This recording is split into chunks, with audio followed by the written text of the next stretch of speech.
Save the Fate, A Wedding Planner Mystery, Book 2, by Mary Karnes. Narrated by Jeannie Sheneman. Chapter 1. Saturday, June 21st. Give your wedding planner a master list of all vendors' duties. She will then be able to make sure all tasks are completed, even if they are not her own tasks. The night was winding to a close at our town's annual Strawberry Moon Street Fair.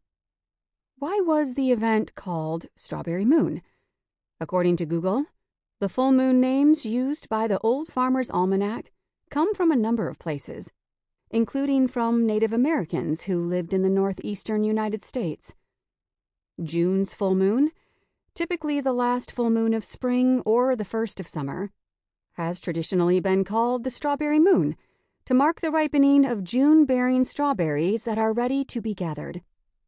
Brian, my old flame and new love, swung me around the makeshift dance floor. I was dizzy in a most delicious way. I looked up to smile at him, but he was looking past me.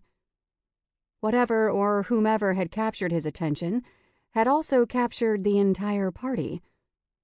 Many of the dancers stopped swaying. Others pointed. I even heard, "Oh my God, is that?" The entire crowd buzzed like a swarm of angry bees.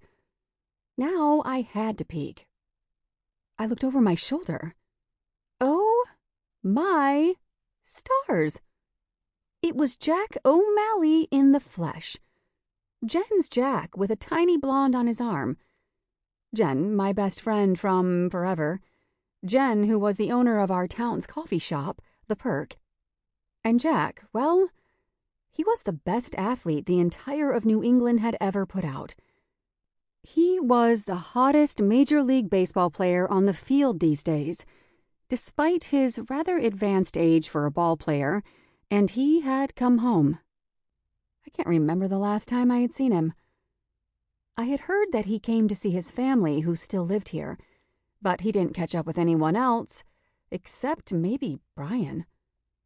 It was as if he was too good for the rest of us. I knew Brian had visited him through the years. They were about as good of friends as Jen and I were.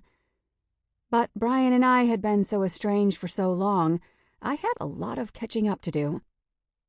I frantically looked around for Jen.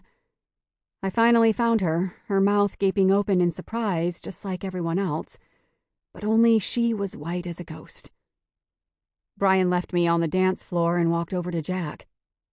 I would have appreciated an "I'll be right back," but whatever. I made my way to Jen. Some color had returned to her face, thank God. I looked around for Jen's husband, Jeff, but didn't see him anywhere. Had he come tonight? I tried to remember if I had seen him, but couldn't. I did see Jen's 2 daughters. They didn't seem impressed by the adults' frenzy and were giggling with some friends over by the fountain. The fountain was more than a fountain in our little town. Every year the high school students went to the fountain to have their pre-junior prom photos taken with their dates, with their friends. All the teens' families went too. It was another big street party. This tradition was repeated with the senior ball. Some of my brides were insistent that they have a few wedding photos taken at the fountain, too.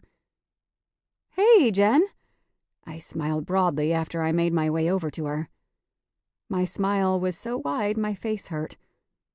We were being watched, and I didn't want to add more grist to the rumor mill.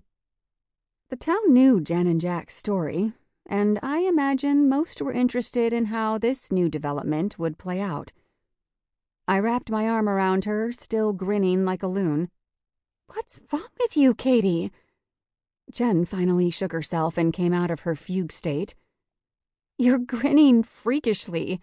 And she laughed. Thank God.